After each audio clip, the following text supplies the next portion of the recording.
What's happening? I am applying major pressure will. The only one. I just skipped class with the progress report. Don't tell on me now. The progress report. All right, what's going on? It's your girl, Lala Shepherd. This is another episode of Skipping Class presented by the Progress Report. I got my man Will in the building. How you feeling? I'm feeling good. You know what I'm saying? I skipped class to come to play a spot. You know, I'm with you. Okay. How you feeling? I'm doing good, man. I got a salute to my man, DJ Big Easy. He always be on my line about you and just always speak very highly of you and stuff. So I'm glad we finally able to put this together. Man, shout out Big Easy. For sure. So let everybody know who you are and what all do you do. All right, so I am applying major pressure will, AMP will. I'm an artist, singer, songwriter, rapper, producer, engineer, a motivational speaker, a business owner, amongst other things. That's what I am. That's what I do.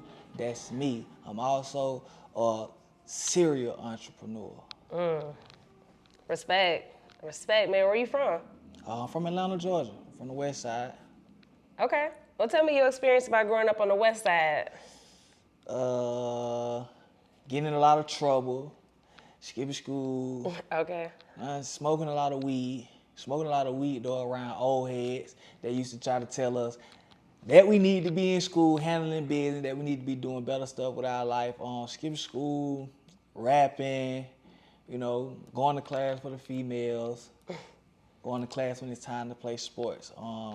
I grew up on beaches, like Cascade area of the West Side, went to Mays High School, Brown Middle School, Beach Elementary, and it was pretty cool. A lot of the smartest people that I know from the streets come from the West Side, and I don't live all around like Georgia, Atlanta, East Side, South Side, all of that. So it was cool for me. It was a wild experience though, because West Side taught me how to gamble, and yeah, that's a big part of my life still to this day, and it's crazy. But I like it. It taught me a lot. It made me who I am today. Went through a lot of trials and tribulations. I got shot on the West Side, so I ended up like this. Gained my stripes on the West Side. Knew a lot of people from the West Side. Sure, man. We fuck with the West Side, man. You know, we done had Parlay, just so many other people from the West Side in here. So, now, like, what came first in terms of just your passions? Like, you know, between music, being an entrepreneur, what came first? Being a hustler came first. Just making money for myself. I remember the first time I asked somebody for some money. I was little, probably like 4 or 5. And my dad was like, nah, that ain't how you ask for money. So what he did was he gave me a trash bag. He was like, see, these people need their trash taken out. Charge them $1 or something like that. But don't just ask nobody for money, because you gotta work for yourself. So that was the first thing that came about, just learning how to hustle and make money for myself. And then after that, like, I started wanting to take my talents and my hobbies and my passions and, you know, capitalize off them and make something off them instead of working for other people, doing something that I may not want to do, that I'm just doing to get by. I decided to invest in myself and do the things that I like to do and that I have fun doing. For sure. So, did you grow up in a 2-parent household? No, I didn't grow up in a 2-parent household. My grandma raised me in group homes.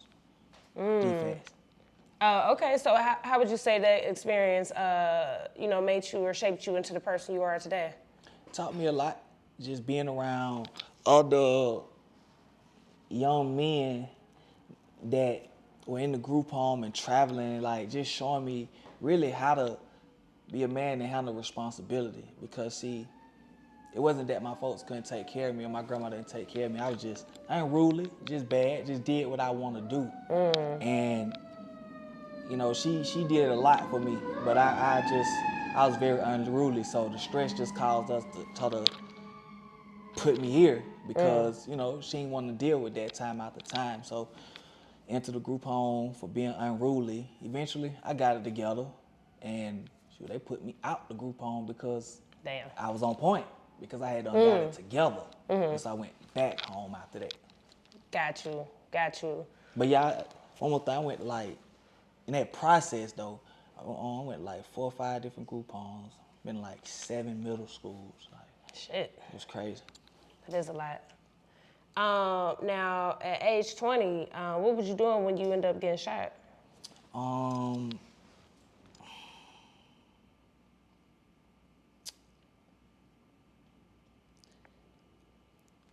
I was hustling when I around age 20. I didn't get shot for that though. I just had some issues with some people, and we got into some stuff, and I ended up shot. Yeah. Gotcha. Where'd you get shot at? I got shot on the right side of my back. And the bullet kind of tried to hit my spine, and so I ended up like this. Got you. So, like, what would you say, like, when you realized that you had got shot, did you, like, feel it? Did you know, or was it, like, Nah, when I got shot, I kind of dropped and caught up like a snake. One of my buddies was with me. He got me to the hospital and stuff like that. It didn't hurt until I woke up, because I remember him put me in the vehicle. I was driving off and everything, and then I went unconscious, and I woke up in the hospital. And that's when the pain and everything kicked in. But like I know what happened that day, how I got here. So I was never really depressed, or, you know what I'm saying, like unmotivated or unambitious or anything like that. I was just happy that shoot, I'm still here. 'Cause I really could have ended up dead or in jail for attempted murder. And this was my like my outcome. And so it's like, this is a spiritual punishment. You know, I'm free from all that other stuff. No jail time, I'm still here. But, you know, universal spiritual punishment, you know what I'm saying, trying to do stuff like that, you know what I'm saying? You still you gotta deal with your actions. Nah, that's real. What would you say was the biggest adjustments, just like, you know, just with your newfound situation? Really just getting around like this, because at first, you know, I was in the hospital about 5 months, 8 days. Really, that's an exact. Damn. And so, in the hospital, it was just like as a man and young, I'm like, dang, man, I'm in the bed all day, you know what I'm saying? I'm going through there, I'm using the bathroom on myself. Damn, am I gonna be doing this when I get out? Am I still gonna be able to smash? Am I still gonna be able to just live my life? Am I gonna have to have people help me all day, every day? Those were the type of things that I thought about. But after I got out, it wasn't as bad as it seemed. I had a few people that taught me how to do stuff, and I taught myself a lot of things to do just from not wanting to be dependent on others. I wanted to be dependent on myself as much as possible, so it wouldn't put others in the position to be like, I don't feel like doing this or doing that. You know, they can come around and know like, oh, he good. He got him. They want to be around. So that was like the toughest thing, just getting back to me, but getting back to me sitting down. For sure. I mean, well, you brought it up. Like, are you still able to do certain things, like sexually? Yeah, I'm Okay, still for able to do things sexually. Like, my life, you know what I'm saying, it interested sexually. You know what I'm saying? I ain't had no problems in that end. Okay, period. So, you know, like, shoot, I'm going to do what I got to do. I'm going to hit some. Okay. And if I can't get right, no disrespect, I'm going to hit you like a dyke. You know what I'm saying? So, Period. either way it go, I'm going to get in some. But being in a wheelchair really done taught me how to be more considerate of a woman's body. Instead of like when I was on my feet, a lot of time I was just smashing for me. You know, I'm just trying to get me. For sure. And so just being in the wheelchair taught me how to, you know what I'm saying, just be unselfish. I respect that, man. But I be having fun though. For sure. I had fun. For sure. Well, I think, you know, like I said, Big Easy, he had put me on you a minute ago, like, you know what I'm saying? And when I first met you, I can't remember when we first met, because I met you before we got reintroduced. Right. But, you know, your energy was just always just pure energy, like, you know what I mean? And I always respected that. Like, so now tell me about, you getting into music and just, did your situation inspire your name? Okay, so after football season at Mays, like that's kind of like when I started like skipping more, cause it's like football was my reason. Like I wanted to just stay and do what I had to do. But after that, I started just hanging with different friends, different folks, and started skipping. So we'd be able to cut at Mays, like we'd be smoking weed, but we'd be rapping and freestyling. Like that was a thing every day. And so that was just something that I liked to do. And so I was already kind of getting into the music and on the scene a lot when I got shot. But when I got shot, a lot of people that are somebody now from Atlanta, like, it's like they had them 2-3 years to keep elevating. And so me, I was recuperating and get myself together. And then eventually, I was like, all right, I'm ready to start back making music for real this time. So I used to have a buddy, man. I used to have a 3-story house with a studio in the attic. And man, me and him, I get out my wheelchair, get on the steps, go up the stairs, he grab my legs. And we go all the way up them 3 flights of steps to the attic and we record. And so after that, I was like, okay, I'm liking this, I wanna do more. But then I took some time off moving to the south side, getting property and stuff and getting that situated and getting back on track. Ended up going down to Honduras, to Dr. Savy Village I went down there for about 34 days. Before I went, I met with one of the producers and one of my buddies from Empire, and I was like, hey, when I come back, dude, like, I'm gonna be ready. I just gotta go down here and get my mind right. And so I did that, and when I came back, I started applying Major Pressure, LLC. Sure. My cousin was with me. He started the In My Bag clothing brand. And we just got serious about the music because we was like, we're going to do this professionally, then we need to have a business. We need to do it the right way. And so, like 2017, that's when I was like, let's do it. I came back in the country and I was ready to go. And at that point, I already knew how to rap and make music, but then I just started teaching myself how to engineer, how to make beats, getting around other people. Being that I've always been on my own type of timing, I was able to stay in front of the computer like 10 hours a day, but it go by fast, just messing with the computer, making these beats, engineering and all that. And I'm looking up like, man, time I went by in about a year. Shoot, I had the hang of it on top of like the artistry part. And so we went from there, here we are. For sure. How would you describe your sound and your style if you had to put it in words? Unique, different, one of a kind, interesting, canny. Hell yeah. Then, so the team had went to the listening event. I was either out of town or had something going on at the same time. But talk about your recent listening event that you hosted. Okay, so my listening event was for my upcoming album, No Excuses, Volume 2. That was held at Patchwork Studios. Shout out to McFly with you guys. She came out on behalf of you guys, and she let me know you had something to do and everything. Sure. But that went pretty good. I gave them about 20 songs to preview, and so I narrowed it down to about 8.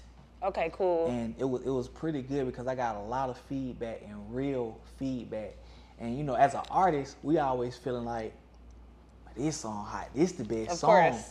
But what it is we got to get that feedback really from the people, from you guys, so we can know, because what I may feel like is the best song may not be the best song to the general population. And what I feel like may not be the best song probably could be. So the listening event went good. I recorded some, and I got everything like set up. And I got my due date coming up in like August. So it's coming in August. Yeah, it's coming in August. Got I'm just you. shooting a couple more videos. I'm trying Good. to give you guys at least 7 videos out of the 8. Oh, that's And I a already strong got statement. Yeah, and I already got about 4 of them done. Nice, So, nice. yeah. Hell yeah. Definitely keep us in the loop with that, man. Tell me about the independent grind though, you know what I mean? Like, just, you know, just moving around and pushing your music, pushing your brand, and just what it take. It's been a journey. Met a lot of good people, decent people, met a lot of lames, met a lot of people that act like they wanted to help, but really they didn't want to help. They just wanted to leech off me, feed off me. I put a lot of, money, put a lot of my money into it and stuff like that because when you're independent, you have to invest in yourself. That's the main thing. Like if you can't invest in yourself, then the chances of other people just giving you something and investing in you are slim. And if they do, then you don't got no say so or no control, and you pretty much don't own none of that stuff or you. So it's just been interesting. It's been hard because I done been different state to state, like pushing my brand, pushing my singles, investing in myself, and it's a lot of footwork, especially like really just doing it like this. But it's like, man, if I got motion on the right people link me with the right people, like, hey, you need to go here, then I'm gonna get in my car and I'm gonna drive. Even if I gotta go by myself, and put my wheelchair in the car, take it out, go do what I need to do. So it's been a lot of footwork like that, but fortunately, I done had my folks with me. Shout out to Obatala White. Shout out to Zepho Shad, Big Steve. I had a lot of people with me that just helped me out. Shout out Big Easy, believe me, put me in the right doors, stir me in the right direction. For sure. Put me with people that can really do something for my career. That's the biggest thing too as an independent artist, because it's so easy to get with folks that can't do nothing for your career, that say they can. So I was just able to, get with some of the right people and get started in the right direction to build relationships with. And that's been important too, building these relationships, because I'm seeing that that's worth more than money. Hell yeah, always. Definitely, man. Well, we locked in, just keep us in the loop just whenever you release something new. Of course, I know the album gonna come out in August, you know what I mean? But keep us in the loop whenever you got some new shit going on. So our platform is called The Progress Report. We talk about growth, getting better. So how do you feel like you progressed lately as a person? As a person, just being around others, being around the new youth in my neighborhood, it done just helped me see life differently, especially like when I was growing up doing certain stuff. It's like I could understand, like even though I may have been hanging with some of these old heads, they realized they couldn't tell us what to do, but they did try to put the right things in our head. So it just kind of, like with me being involved, I'm seeing like, man, I can see why y'all told us this. Because it's like, we on a path either to destruction or to success. So I've been able to just guide some of these folks in my neighborhood just to doing the right stuff, showing how to like get some money, because a lot of the young, they just want some money. They just want some money so they can kick it, smoke a little weed. You can't stop them, but it's like, bro, it's a way to do stuff. You know what I'm saying? You gotta handle your priorities first, your business first. And so I've been able to show them that and inspire them just from my situation and going through what I've been through, and them folks still seeing me moving around, doing what he's supposed to be doing what he's supposed to be doing. For sure. Respect that, man. Leading by example. Definitely. So what's next? Elevation. After I drop this album and get to this level I want to be at, I just really want to get back to focusing on my myself, my therapy, and getting back on my feet. That's like my ultimate goal. That's all I really want. I love this music and stuff like that, but that's like what's next for me. For sure. Respect that, man. All right, well, I appreciate you skipping class with me. It's all good. I Okay. ain't skipped class in a long time. Oh yeah, appreciate you for having me. For sure. The Progress Report.